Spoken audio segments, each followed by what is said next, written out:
আজকের বাসায় ইলিশ পোলাও রান্না হবে বাচ্চার পছন্দের। অনেক দিন যাবৎ বলছিল মা একটু ইলিশ পোলাও রান্না করো। যাই হোক, একটা মাছ ভিজিয়ে কেটে কুটে পরিষ্কার করে একটু মশলা মাখিয়ে তেলে ভেজে নেব সবগুলো মাছ।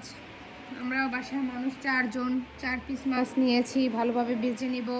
তারপরে অল্প একটু পোলার চাল নিলাম, যেটুকু পরিমাণ মতন আমাদের যতটুক লাগবে অতটুকু নিলাম, নিয়ে ভালোভাবে তেলে ভেজে এখন একটু মশলা দিয়ে তেল দিয়ে তারপরে দুধ দিয়ে ভালোভাবে একটু সেদ্ধ করে নেব। এখন এই যে ভেজে রাখা মাছগুলো দিয়ে দিব পোলাওর উপরে, দিয়ে কতক্ষণ ভাপ দিয়ে রাখবো। তারপরে উঠিয়ে একটু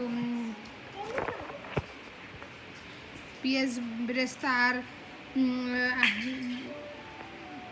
ব্রেস্তা আর একটু ঘি দিয়ে নামিয়ে নেব। এখন এই যে প্লেটে সার্ভ করব। মাশাআল্লাহ, খাবারটা কিন্তু অনেক মজার ছিল, আপনারাও বাসায় ট্রাই করে দেখবেন।